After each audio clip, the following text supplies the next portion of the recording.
Je suis retourné chercher la boîte à musique de ma mère. Puis j'ai entendu mon fiancé dire « Elle me fait confiance. C'est pourquoi cela va fonctionner ». Il n'avait aucune idée que ces mots lui coûteraient tout. Le premier appel que j'ai passé le jour de ce qui aurait dû être mon mariage n'était pas pour mon fiancé. C'était pour la banque.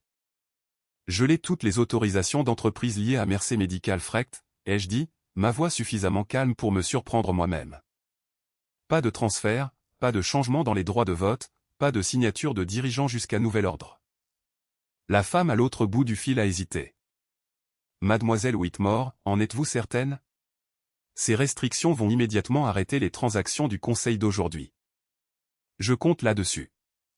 J'ai mis fin à l'appel avant qu'elle ne puisse poser une autre question. À l'extérieur de la suite nuptiale, je pouvais entendre le son faible d'un quatuor à cordes provenant du domaine.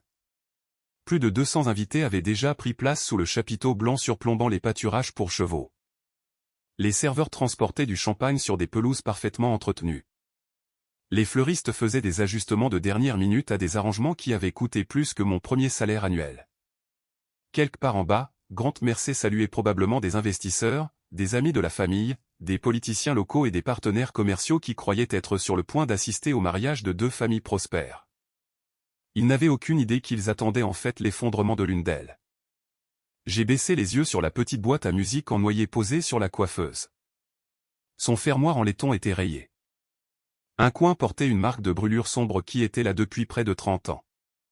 Quand j'avais 8 ans, notre appartement a pris feu à cause d'un vieux radiateur d'appoint qui a court-circuité en plein hiver. Ma mère a réussi à me tirer dehors avant que la fumée n'envahisse le couloir. La seule chose qu'elle est retournée chercher était cette petite boîte à musique. Des années plus tard, après avoir passé des mois à la restaurer à la main, elle a souri et m'a dit quelque chose que je n'ai jamais vraiment compris. Les gens pensent toujours que ce qui survit à un incendie est chanceux. Elle a passé ses doigts sur le bois marqué, mais parfois la brûlure est là pour que tu n'oublies jamais d'où venait le danger. J'ai fermé les yeux. La nuit dernière, j'ai enfin compris exactement ce qu'elle voulait dire. La boîte à musique n'était pas censée être ici. Je l'avais oubliée au domaine des Mercé après le dîner. J'y suis retourné parce que je ne pouvais supporter l'idée de laisser la dernière chose que ma mère avait réparée dans la maison de quelqu'un d'autre. Cette décision m'a sauvé la vie. Pas à cause de la boîte elle-même, mais à cause de ce que j'ai entendu pendant que je la cherchais. Une conversation, 4 voix, une famille, un plan, et mon nom apparaissant dans chaque phrase comme si je n'étais rien de plus qu'un autre actif commercial attendant d'être transféré. Je n'ai pas pleuré. Je n'ai pas fait irruption par la porte. Je n'ai confronté personne. Au lieu de cela, j'ai écouté. Chaque promesse que Grant avait murmurée pendant 6 ans, chaque étreinte de sa mère, chaque sourire rassurant de son père, chaque toast à la famille. Un par un, ils se sont effondrés sous le poids de la vérité. Un coup à la porte a interrompu mes pensées. Claire. La coordinatrice du mariage a parlé doucement à travers la porte. Nous sommes prêts quand vous le serez. J'ai regardé mon reflet dans le miroir. La robe en soie tombait parfaitement. Le voile reposait soigneusement sur mes épaules. Quiconque me regardait aurait vu une mariée à quelques instants du plus beau jour de sa vie. Seul moi savais que j'avais déjà enterré cet avenir quelque temps avant le lever du soleil. J'ai pris la boîte à musique. Puis j'ai attrapé mon téléphone. Une autre notification est apparue. Autorisation d'urgence bancaire d'entreprise confirmée. Toutes les transactions de direction suspendues. Effet immédiat. J'ai souri pour la toute première fois ce matin-là. Pas parce que j'étais sur le point de remonter l'allée. Parce que quelque part dans le domaine des Mercé, des hommes qui croyaient avoir déjà gagné découvraient que chaque porte qu'ils prévoyaient de verrouiller derrière moi venait de se refermer brutalement sur eux. Et tout avait commencé la nuit précédente. Quand j'ai fait demi-tour avec ma voiture pour récupérer une boîte à musique oubliée. Les gens demandent toujours quand j'aurais dû réaliser que quelque chose n'allait pas. Était-ce la première fois que Grant annulait notre anniversaire parce que son père avait soudainement besoin de lui au bureau? Était-ce les dizaines de fois où sa mère m'a rappelé que le mariage signifiait apprendre à faire passer la famille de mon mari en premier? Ou était-ce quand je suis devenu silencieusement la personne qui résolvait les problèmes de tout le monde alors que personne ne semblait jamais s'intéresser aux miens? La vérité est qu'aucun de ces moments ne semblait dangereux en soi. C'est ainsi que la manipulation fonctionne habituellement. Elle n'arrive jamais en ressemblant à un piège. Elle arrive en ressemblant à de la confiance. 6 ans plus tôt, j'ai rencontré Grant Mercer lors d'une conférence d'affaires régionale près de Columbus, en Ohio. Je travaillais comme consultante en redressement d'entreprise, aidant les entreprises en difficulté à se rétablir avant qu'elles ne s'effondrent. Ce n'était pas un travail prestigieux, mais je l'adorais. Chaque entreprise en faillite ressemblait à un puzzle attendant d'être résolu. Grant était charmant sans en faire trop. Il écoutait plus qu'il ne parlait. Alors que tout le monde était occupé à se promouvoir, il posait des questions sur mon travail. « Vous aimez vraiment réparer les désastres ?» a-t-il demandé autour d'un café. J'ai ri. Quelqu'un doit le faire. La plupart des gens fuient les problèmes. Je n'ai jamais été très doué pour fuir. Il a souri. Je pense que c'est exactement pourquoi j'aimerais vous revoir. Pour la première fois depuis des années, les rencontres amoureuses semblaient faciles. Il n'y avait pas de jeu, pas de disputes dramatiques, pas d'attentes impossibles. Du moins, c'est ce que je croyais. 3 mois plus tard, je l'ai présenté à ma mère. Ma mère, Evelyn, avait travaillé pendant 35 ans comme comptable pour des entreprises manufacturières à travers l'Ohio. Les chiffres avaient un sens pour elle. Les gens étaient plus compliqués. Elle a accueilli Grant poliment. Elle l'a remercié d'avoir apporté des fleurs. Elle a ri à ses blagues. Mais après son départ ce soir-là, elle a lavé tranquillement les tasses de café avant de parler. « Il semble gentil », a-t-elle dit. « Je sais. » Elle a séché la tasse soigneusement avec une serviette. « Gentil n'est pas la même chose que digne de confiance. » J'ai levé les yeux au ciel. « Maman, je ne te dis pas de le quitter. » Elle m'a regardé avec cette expression calme que seules les mères semblent maîtriser. « Je te dis de garder les yeux ouverts. » À l'époque, je pensais que le deuil la rendait trop prudente. Le cancer était déjà revenu. Elle savait qu'il ne lui restait plus beaucoup de temps. Je supposais qu'elle avait simplement peur de me laisser seule. Grant est devenu mon ancre pendant ces mois. Il conduisait ma mère à ses rendez-vous chez le médecin quand je ne pouvais pas quitter le travail. Il récupérait les ordonnances. Il s'asseyait à nos côtés pendant les séances de chimiothérapie sans jamais se plaindre. La nuit où ma mère est décédée, il est resté avec moi jusqu'au lever du soleil. Il n'a pas essayé de combler le silence. Il s'est simplement assis là. Quand vous venez de perdre le seul parent que vous ayez jamais connu, le silence peut sembler plus réconfortant que les mots. C'est pourquoi je l'aimais. Pas parce qu'il m'a sauvé, mais parce qu'il n'a jamais essayé de faire de mon deuil quelque chose qui le concernait. Du moins, c'est ce que je pensais. Après les funérailles, la famille Mercer a semblé m'accueillir complètement. La mère de Grant, Diane, appelait tous les dimanches. Son père, Richard, insistait pour que je passe les vacances dans leur domaine. Sa sœur aînée, Mallory, plaisantait en disant qu'elle avait enfin gagné la sœur qu'elle avait toujours voulu. Pour quelqu'un qui se retrouvait soudainement à dîner seul la plupart des soirs, c'était réconfortant. Je ne remplaçais pas ma famille. J'en construisais une autre. En y repensant maintenant, je réalise que j'ai confondu être accueillie avec être comprise. Environ 2 ans avant notre mariage, Mercer Medical Freight a commencé à connaître des problèmes financiers. Rien de dramatique au début. Des paiements de fournisseurs en retard, des problèmes de trésorerie, plusieurs contrats moins performants que prévu. Grant l'a mentionné au dîner un soir. Mon père ne dort plus. Puis-je aider? Il a secoué la tête immédiatement. Je ne veux pas mélanger les affaires avec notre relation. Mais une semaine plus tard, Richard m'a appelé lui-même. J'ai seulement besoin de ton avis, a-t-il dit. Rien de plus. J'aurais dû leur facturer des honoraires de consultation. Au lieu de cela, j'ai passé des week-ends à examiner des contrats, des coûts de fournisseurs, des opérations d'entrepôt et des plannings de transport. En un mois, j'ai identifié plusieurs erreurs coûteuses que l'entreprise avait ignorées pendant des années. Le plan de redressement a fonctionné. L'entreprise s'est stabilisée. Les employés ont gardé leur emploi. Richard m'a serré la main par la suite. Je t'en dois une. J'ai souri. Nous sommes une famille. Il a souri en retour. Je l'espère. À l'époque, ces mots semblaient chaleureux. Maintenant, j'entends quelque chose de complètement différent. Au cours de l'année suivante, j'ai remarqué quelque chose de subtil. Chaque fois que l'entreprise célébrait un progrès, la famille de Grant le félicitait. Chaque fois que de nouveaux problèmes apparaissaient, il m'appelait discrètement. Je ne l'ai jamais remis en question. Aider les gens me semblait naturel, surtout les gens que je croyais m'aimer. Puis, 8 mois avant le mariage, Grant m'a demandé en mariage. C'est arrivé à l'intérieur de la grange à chevaux restaurée du domaine des Mercey. Des centaines de petites lumières pendaient du plafond. Un violoniste jouait doucement dans un coin. Il y avait des hortensias blancs partout. Les fleurs préférées de ma mère. J'ai commencé à pleurer avant même qu'il n'ouvre la boîte à bagues. Je sais que je ne peux pas remplacer ce que tu as perdu, a-t-il murmuré. Mais je te promets que tu ne te sentiras plus jamais seul. J'ai cru chaque mot.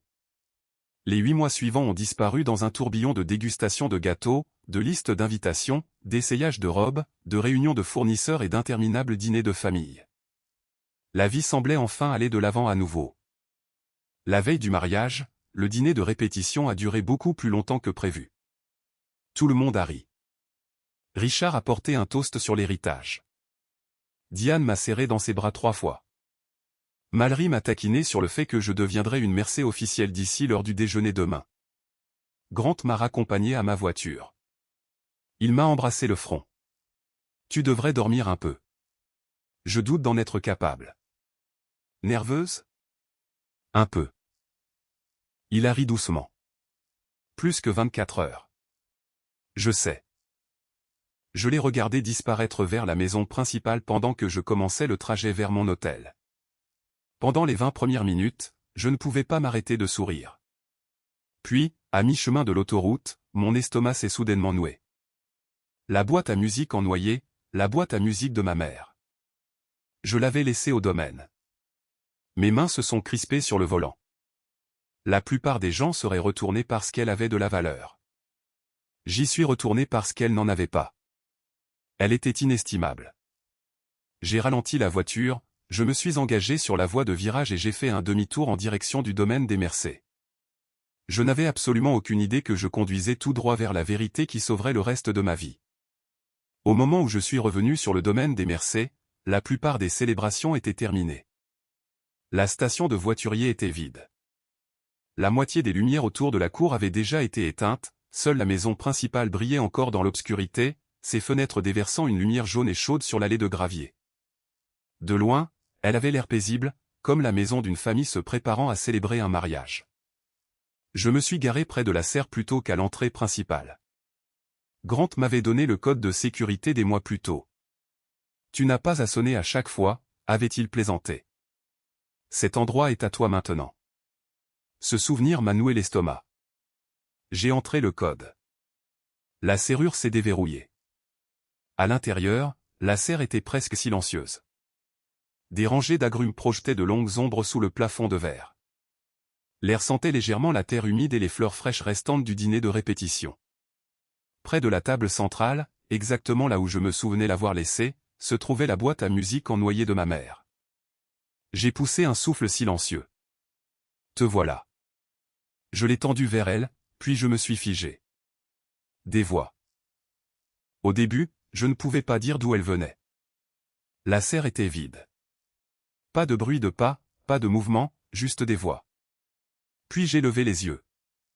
De petits haut-parleurs étaient montés près des poutres du plafond, le système de sonorisation du domaine. Quelqu'un avait dû oublier de déconnecter l'interphone interne après le dîner. La voix de Richard résonnait doucement à travers les haut-parleurs. Elle n'a toujours pas signé. Une autre voix a répondu immédiatement. Grant, elle le fera. Je suis resté parfaitement immobile. Richard semblait irrité. Nous manquons de temps. Je sais que tu as eu 6 ans. Il y a eu une pause. Grant a soupiré. J'ai dit qu'elle signera. Quelque chose en moi a changé. Pas de la peur. Pas encore. Juste de la curiosité. Signer quoi? Je n'avais rien signé d'autre que les papiers de mariage normaux. Richard a repris la parole. Après-demain, elle ne continuera pas à remettre en question chaque document que nous lui présenterons. Mallory a ri doucement. Elle est déjà pratiquement de la famille. Mes doigts se sont lentement enroulés autour de la poignée de la boîte à musique. Un sentiment étrange s'est installé dans ma poitrine. Le genre que l'on ressent quand on regarde un film et que l'on réalise soudainement qu'on a mal compris toute l'intrigue. Grant a repris la parole. Claire aime les détails. Alors distrait-la. C'était Diane. Elle sera épuisée après la cérémonie. Mallory a gloussé. Une lune de miel est un moment merveilleux pour signer des papiers. Quelqu'un a versé un verre. La glace a teinté contre le cristal. Richard a baissé la voix. L'autorisation doit être finalisée avant l'audit des fournisseurs. Je sais. Alors arrête de t'inquiéter de savoir si elle pose des questions. Grant n'a pas répondu immédiatement. Quand il a finalement parlé, sa voix était plus basse. Je ne veux pas trop la pousser.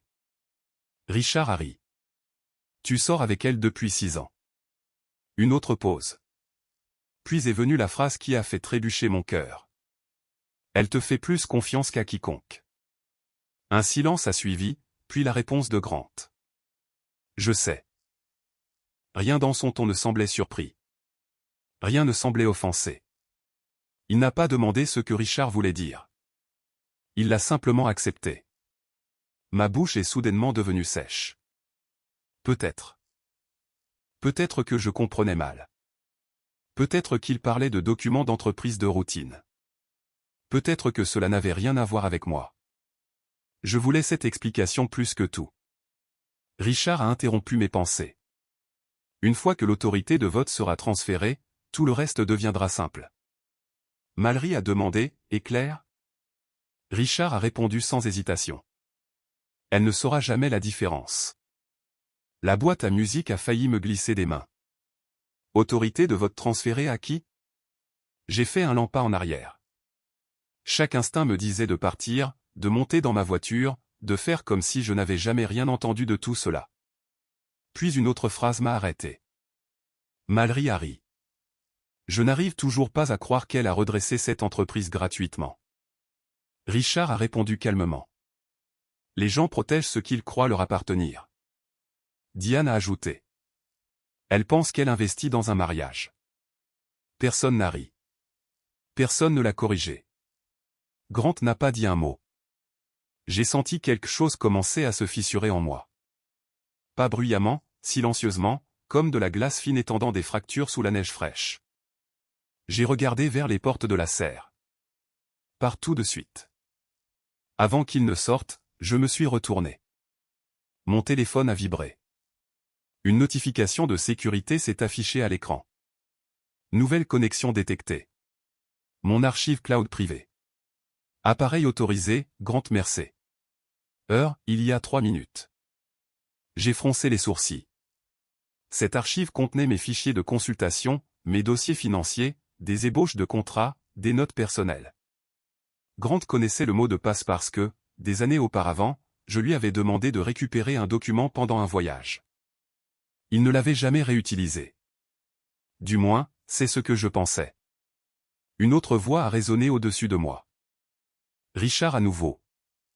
As-tu accédé à ces fichiers ? Oui, a dit Grant. J'ai copié les projections financières. Ma respiration s'est arrêtée. Richard a demandé. A-t-elle remarqué ? Non. Et l'accord de dette ?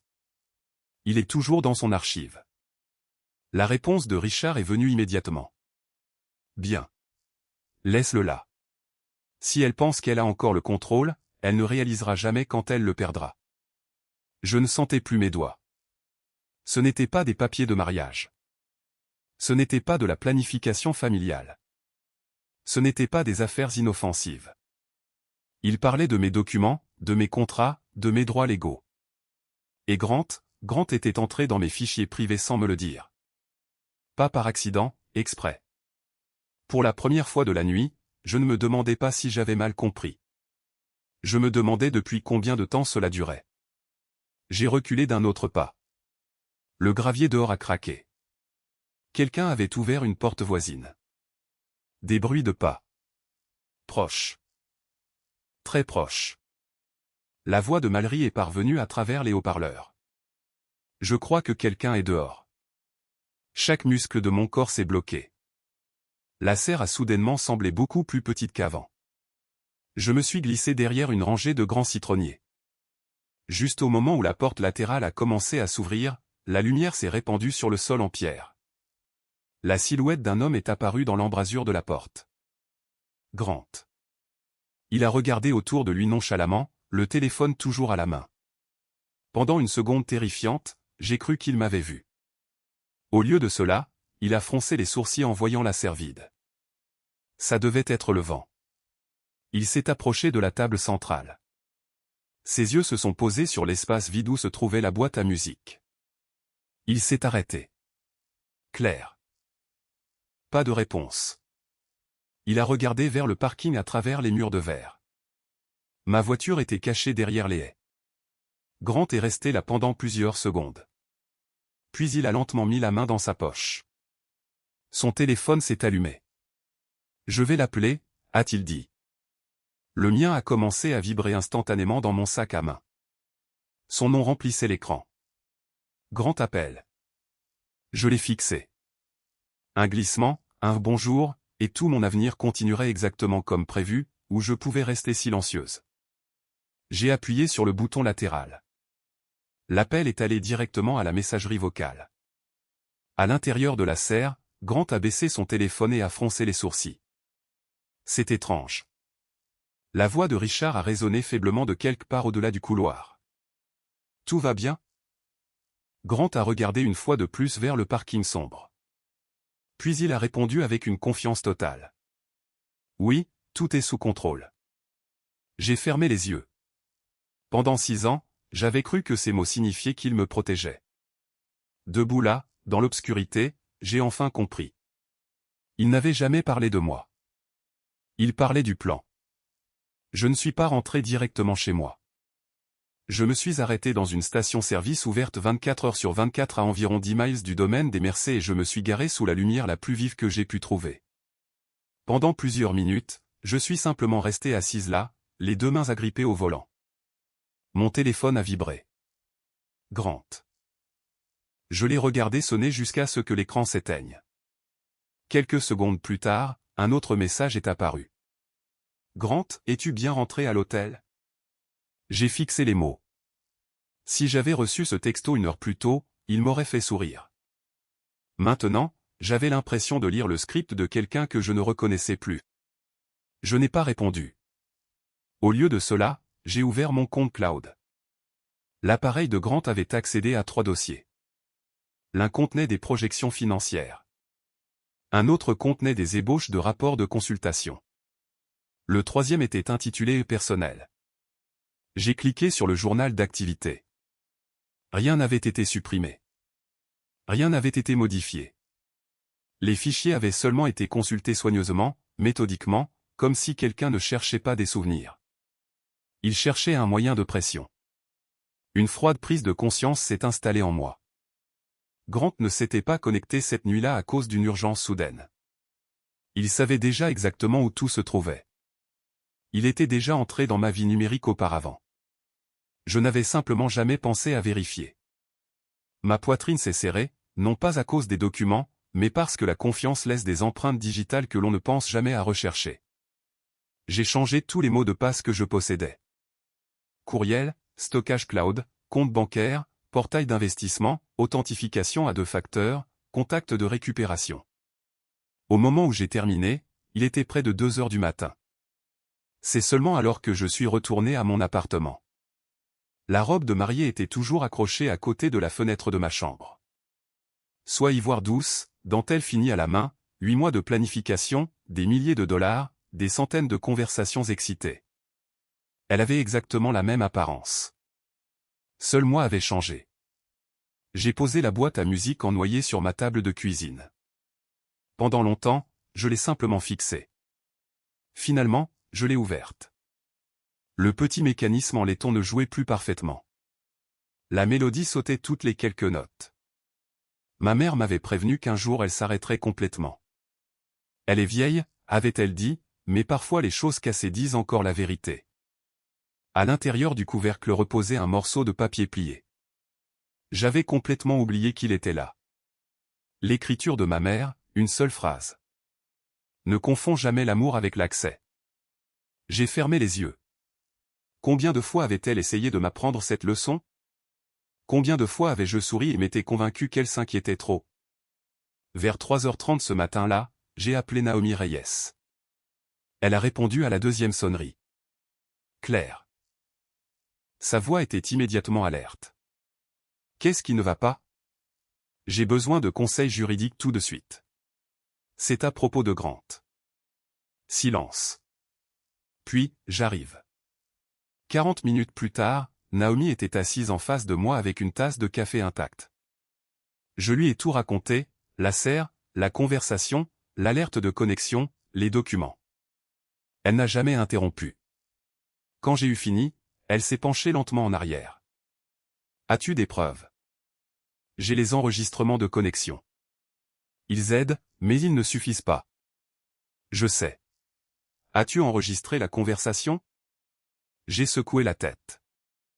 Non. Naomi a semblé déçue pendant une seconde seulement. Puis son expression s'est durcie. Claire, tu as un problème beaucoup plus grave. Je sais. Non. Elle m'a regardé droit dans les yeux. Je ne pense pas que tu saches. Ils n'ont pas besoin de ta maison. Ils n'ont pas besoin de tes économies. Ils ont besoin de ta signature. J'ai froncé les sourcils. Que veux-tu dire? Elle a fouillé dans sa mallette et en a sorti l'amendement que Grant voulait que je signe. Ce document ne concerne pas la commodité. Elle a encerclé un paragraphe avec son stylo. Si cette autorisation entre en vigueur avant l'audit des fournisseurs, tes droits de vote sont temporairement transférés. Je le savais déjà. Non, tu savais comment ça s'appelait. Tu n'as pas compris ce que ça pouvait devenir. Elle a glissé un autre document à côté. L'accord de dette que tu as signé il y a 18 mois. Je l'ai regardé. Alors? Naomi a joint ses mains. Claire, en ce moment, tu es le plus grand créancier privé garanti lié à Mercer Medical Freight. Si quelqu'un obtient une autorité temporaire sur tes droits de vote, il n'obtient pas seulement ton vote, il obtient ton influence. Mon estomac s'est noué. Il pourrait faire passer des transactions avant l'audit. Exactement. Et si quelque chose d'illégal se produit, ma signature y est attachée. Naomi a hoché la tête une fois. Ils n'auront pas besoin de voler ton entreprise. Ils te laisseront simplement porter le chapeau. La pièce est devenue douloureusement silencieuse. Pour la première fois depuis que j'avais quitté le domaine, je ne pensais pas comme une fiancée trahie. Je pensais comme une consultante. Si Richard Mercer avait vraiment l'intention de déplacer des actifs avant l'audit des fournisseurs, le timing importait plus que l'émotion. Naomi a semblé lire dans mes pensées. Qu'est-ce que tu vas faire? J'ai regardé vers la robe de mariée, puis vers la boîte à musique. Finalement, de retour vers elle. Je ne me marie pas. Elle a hoché la tête. Je m'en doutais. Je ne leur dis pas non plus pourquoi. Cela l'a fait sourire. Bien. Les gens confus font des erreurs.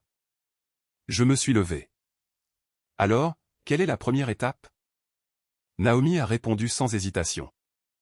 Avant que quiconque ne se réveille, appelle la banque, puis appelle le prêteur, puis appelle le responsable de la conformité. Après ça, elle a jeté un coup d'œil à la robe de mariée, tu peux annuler le mariage. Le matin est arrivé plus vite que je ne l'avais prévu. La lumière du soleil s'est répandue à travers les fenêtres de mon appartement. Aujourd'hui aurait dû être des photographies, des rendez-vous chez le coiffeur, du champagne, une limousine blanche attendant dehors. Au lieu de cela, j'ai enfilé un tailleur pantalon bleu marine. Pas de maquillage, pas de voile, pas de chaussures de mariage, juste les vêtements que je portais normalement avant des négociations difficiles. Mon téléphone a explosé de notifications. Diane, bonjour, ma chérie. Aujourd'hui est le grand jour. Malerie, coiffure et maquillage commencent dans 1 heure. Grant, j'ai hâte de t'épouser. J'ai lu chaque message, puis j'ai verrouillé mon téléphone. Pas de colère, pas de larmes, juste une clarté extraordinaire. À exactement 7h15, j'ai tapé une phrase. Grant, le mariage est annulé. Ne me contacte plus sauf par l'intermédiaire d'un conseiller juridique. Je l'ai relu une fois. J'ai supprimé 3 mots inutiles. J'ai appuyé sur envoyer. En quelques secondes, le téléphone a sonné. Grant. J'ai refusé. Il a sonné à nouveau. Refusé. Encore, puis Diane, puis Richard, puis Mallory, puis des numéros que je ne reconnaissais pas. Des parents, des amis, des organisateurs de mariage. J'ai retourné le téléphone. Naomi m'a regardé. Prête? J'ai pris mon sac à main. La cérémonie commence à 11 heures. Elle a souri. L'enquête aussi. Ensemble, nous avons quitté l'appartement. Derrière nous, la robe de mariée restait suspendue tranquillement à côté de la fenêtre, attendant une mariée qui ne reviendrait jamais. Au moment où Naomi et moi sommes arrivés à son bureau, la cérémonie de mariage était déjà prévue pour commencer. À 11 heures précises, j'imaginais les invités prenant place sous le chapiteau blanc. Le quatuor de violon jouerait.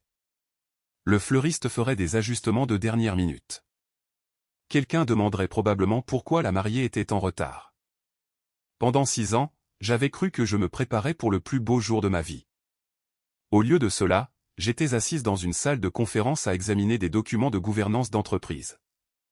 Curieusement, j'avais l'impression d'être exactement là où je devais être. Naomi a placé 3 dossiers sur la table. Avant de penser à ce qu'ils prévoient, a-t-elle dit, nous devons penser à la façon dont ils vont réagir. Ils nieront tout. Bien sûr. Ils diront que j'ai mal compris.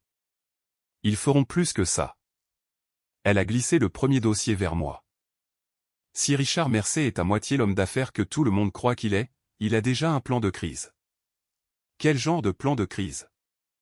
Le genre qui transforme le lanceur d'alerte en problème. Ces mots sont restés avec moi. 1 heure plus tard, ils lui ont donné raison. Mon téléphone, qui était silencieux depuis que j'avais mis en sourdine tous les membres de la famille Mercer, a vibré avec une notification des médias sociaux. Quelqu'un m'avait identifié. Puis un autre et un autre. En quelques minutes, mon écran s'est rempli de messages. Je ne peux pas croire que tu as laissé tout le monde à l'hôtel. Grant méritait mieux. Pauvre famille Mercer. Tu les as humiliés. J'ai froncé les sourcils. L'histoire est déjà sortie. Naomi n'était pas surprise. Lis attentivement. Un site d'information locale avait déjà publié un court article, le mariage d'une famille d'affaires locale annulé quelques heures avant la cérémonie. Pas de nom dans le titre, mais à l'intérieur, chaque détail pointait vers moi. Selon des amis de la famille non identifiés, la mariée était devenue émotionnellement instable suite au décès de sa mère. Stress, peur de l'engagement. L'article suggérait même que Grant avait fait tout son possible pour me soutenir pendant une période difficile. J'ai levé les yeux lentement. Ils construisent un récit. Ils construisent des preuves, m'a corrigé Naomi. Au tribunal, la perception du public compte plus que les gens ne veulent l'admettre.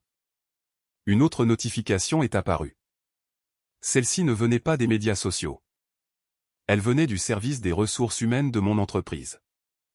Veuillez nous contacter concernant une affaire confidentielle. Mon estomac s'est serré. J'ai appelé immédiatement. Mélissa, notre directrice des ressources humaines, a répondu. Claire, sa voix était inhabituellement formelle. Êtes-vous disponible pour venir cet après-midi?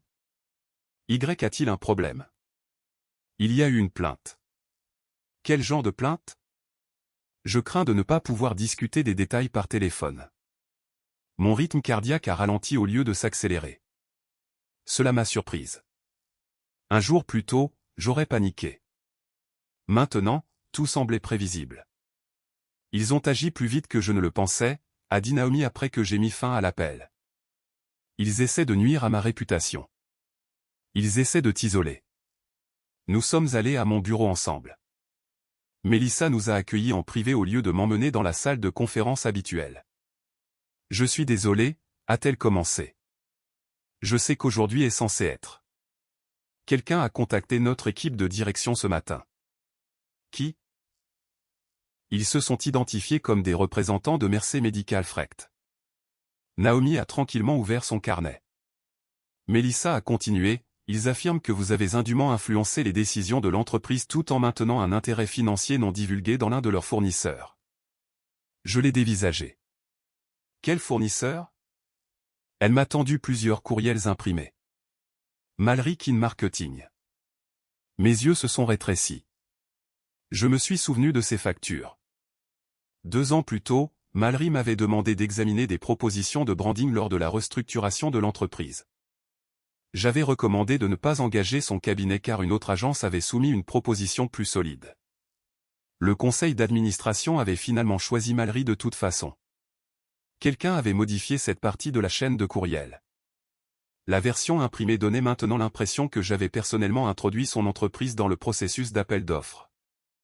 Naomi a regardé par-dessus mon épaule. Ils ont modifié la conversation. Mélissa a soupiré. Nous ne le savons pas encore. Nous ne savons que ce qui a été soumis. Je l'ai regardé droit dans les yeux. Croyez-vous que j'ai fait ça? Mélissa n'a pas répondu immédiatement.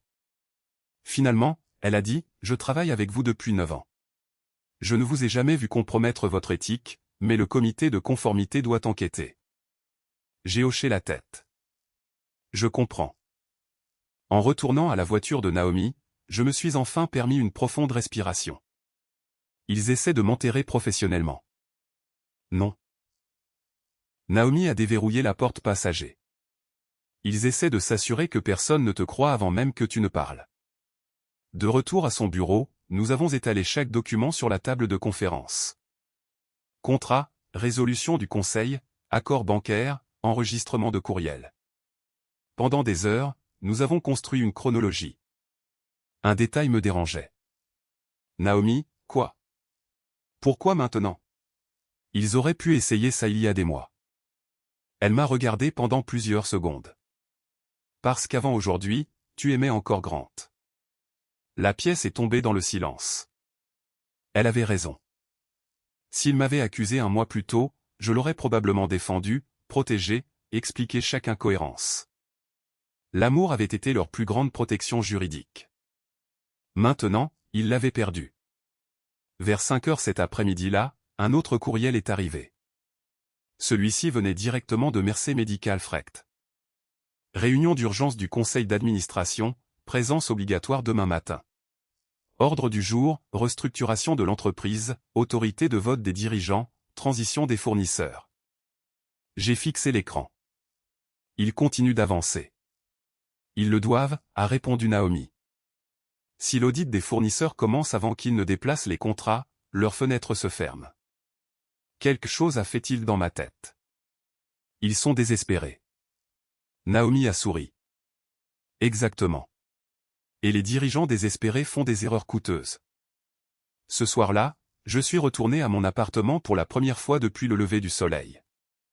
La robe de mariée était toujours accrochée là où je l'avais laissée.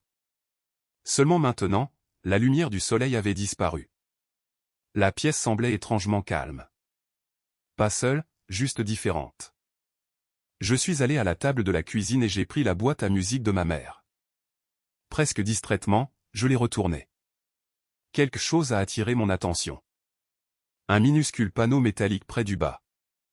Je ne l'avais jamais remarqué auparavant. Il y avait une vis presque invisible à côté. Curieuse, j'ai trouvé un petit tournevis dans le tiroir à bric-à-brac. Le panneau s'est soulevé. À l'intérieur ne se trouvait pas un autre mécanisme musical. C'était un enregistreur vocal numérique miniature. Mon cœur s'est arrêté. Je me suis souvenu de ma mère pendant ces derniers mois. Elle oubliait souvent où elle avait laissé les choses. Un jour, elle avait ri et dit, si ma mémoire me lâche avant moi, je laisserai les machines se souvenir pour moi. Avec des mains tremblantes, j'ai connecté l'enregistreur à mon ordinateur portable. Un fichier est apparu. Enregistré à 22h42 la nuit dernière. Durée, 23 minutes. J'ai froncé les sourcils. 23. Je n'avais entendu la conversation que pendant quelques minutes. Que s'était-il passé après mon départ? J'ai cliqué sur lecture. Au début, il y a eu le silence, puis des bruits de pas. Une chaise a raclé le sol. Richard a parlé le premier. Je pense qu'elle était là. Une autre voix a répondu. Grant, non, sa boîte à musique a disparu. Une longue pause a suivi. Puis Richard a dit doucement. Bien. Si elle a entendu quelque chose, elle n'en sait toujours pas assez. J'ai senti chaque poil de mes bras se hérisser. Naomi, qui était arrivée quelques minutes plus tôt, a lentement tiré une chaise à côté de moi. Continue d'écouter. La voix de Grant est revenue. Nous devrions tout reporter. Richard a répondu immédiatement. Non. Si nous retardons maintenant, les auditeurs commenceront à poser des questions. Puis est venue une phrase à laquelle aucune de nous ne s'attendait. Richard a baissé la voix. L'argent a déjà été déplacé. Naomi et moi nous sommes regardés. Aucune de nous n'a parlé. L'enregistrement a continué. Mallory a chuchoté. Et si Claire refuse de signer? Richard a répondu sans hésitation. Alors nous laisserons les enquêteurs croire qu'elle a approuvé les transferts avant de changer d'avis. Grant a finalement repris la parole. Sa voix sonnait différemment cette fois, mal à l'aise, presque effrayée. Ce n'était pas notre accord. La réponse de Richard était glaciale. Tu n'as plus le choix. L'enregistrement s'est terminé. Naomi a lentement fermé l'ordinateur portable. Pour la première fois de la journée, elle avait l'air vraiment alarmée. Il ne s'agit plus de manipuler un mariage. Elle m'a regardé droit dans les yeux. Ils ont déjà commis une fraude. Dehors, la nuit s'est installée sur la ville. Dans mon appartement, le mariage était terminé. Les mensonges étaient terminés, et la vraie guerre avait enfin commencé. Le lendemain matin à 9 h, chaque siège de la salle de conférence exécutive de Mercy Medical Frecht était occupé. L'atmosphère ne ressemblait en rien à une réunion d'affaires. Elle ressemblait à une salle d'audience où tout le monde croyait déjà savoir qui était le coupable. Richard Mercy se tenait près des fenêtres allant du sol au plafond, parlant doucement avec deux membres externes du conseil d'administration. Il avait l'air calme, costume bleu marine impeccable, cravate argentée, pas un pli, pas un soupçon que le mariage de son fils s'était effondré moins de 24 heures plus tôt. Grant était assis à mi-chemin de la table de conférence. Ses yeux ont trouvé les miens à la seconde où je suis entré. Il avait l'air épuisé. Il a commencé à se lever. Claire. Je ne me suis pas arrêté. J'ai pris la chaise vide en face de lui et j'ai posé mon portefeuille en cuir sur la table. Naomi s'est assise à côté de moi sans dire un mot. Richard a souri poliment. Je suis content que vous ayez décidé de venir. J'ai failli ne pas le faire, ai-je répondu, mais ensuite je me suis souvenu de quelque chose. Oh. J'ai financé une partie de cette entreprise. J'ai pensé que je méritais une place au premier rang. Quelques rires nerveux ont résonné dans la pièce. Richard les a ignorés. Commençons. Le secrétaire de la société a commencé à distribuer des dossiers. Ordre du jour, mise à jour financière trimestrielle, transition des fournisseurs, autorisation de vote temporaire, exactement comme Naomi l'avait prédit. Richard a parlé avec confiance. Comme tout le monde le sait, des événements personnels récents ont malheureusement créé de l'instabilité. Ses yeux se sont tournés vers moi, mais Mercy Medical Frecht reste financièrement saine. Il a cliqué sur la télécommande. Des graphiques sont apparus sur le grand écran. Chiffre d'affaires, prévisions, flux de trésorerie projetés. Tout semblait sain. Trop sain. Naomi s'est penchée plus près. Regarde les dates. Je l'ai fait. Plusieurs rapports avaient été générés après minuit. Impossible.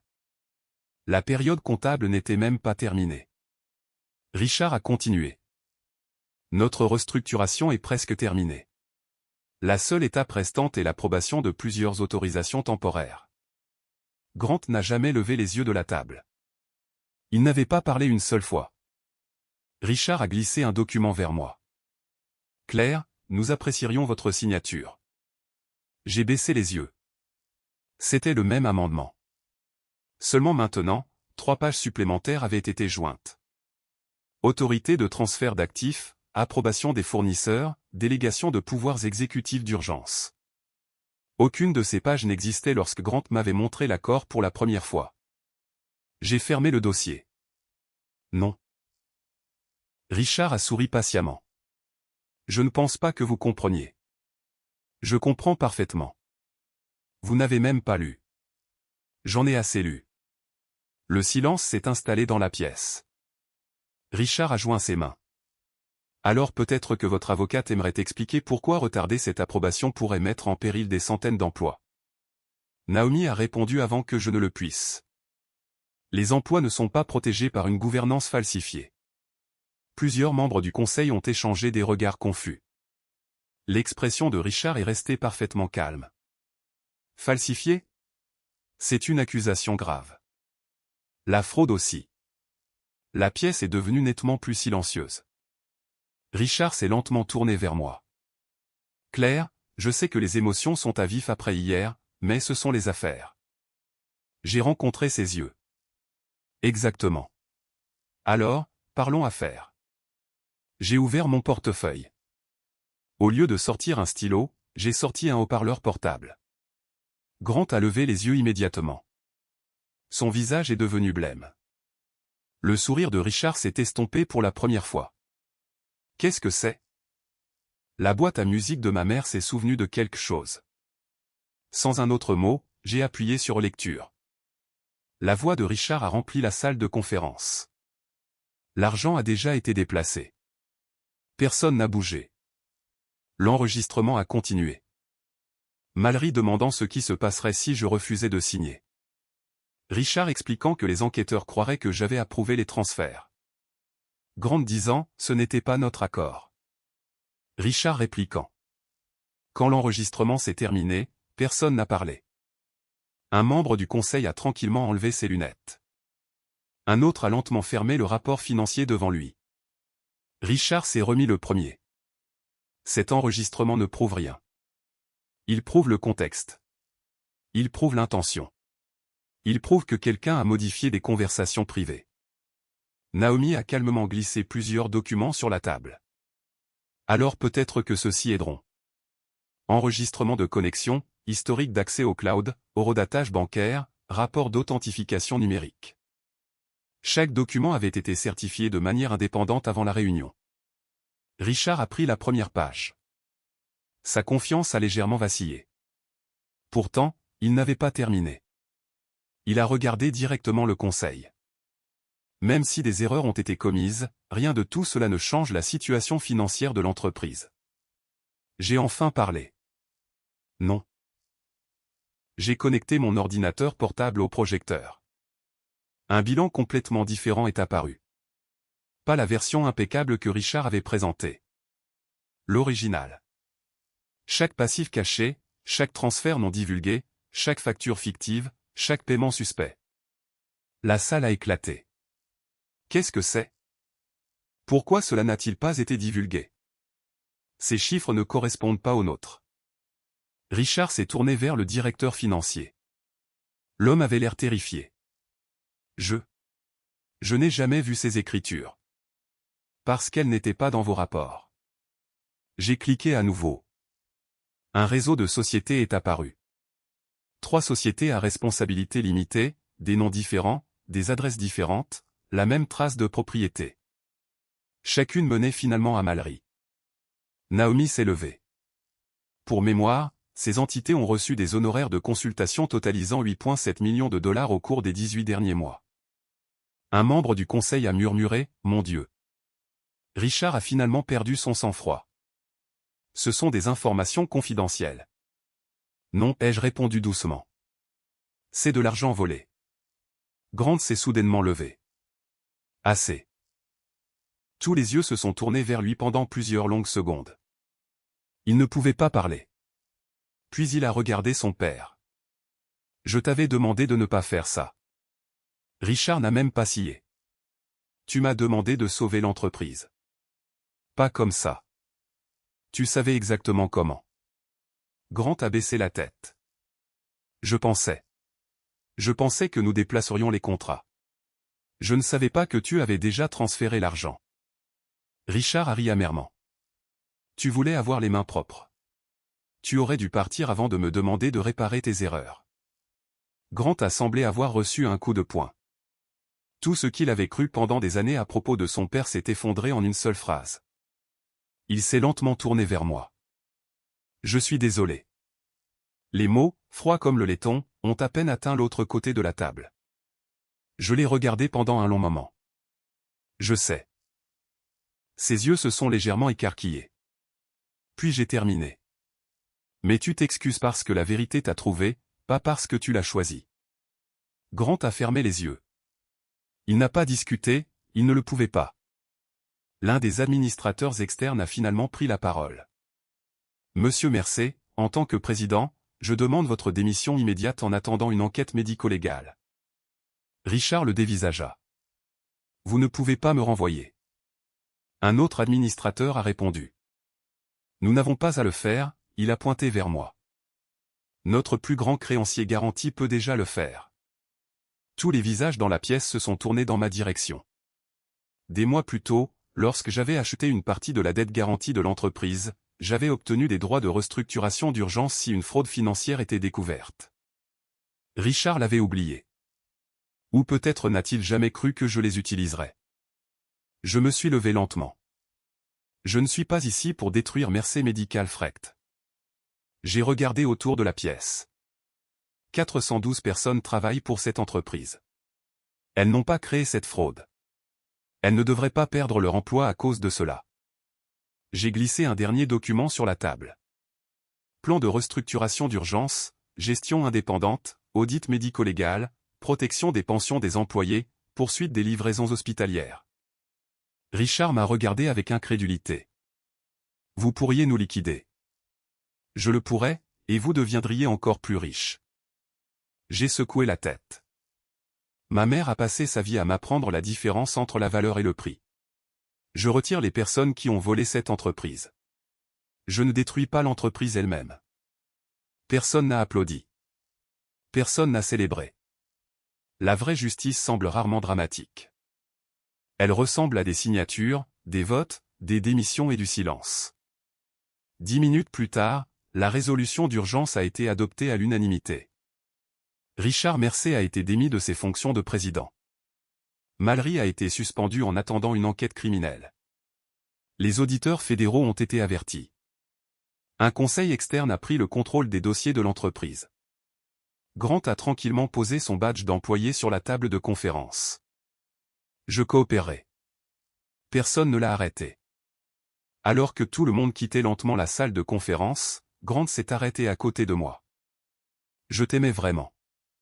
J'ai rassemblé mes papiers sans lever les yeux. Je te crois.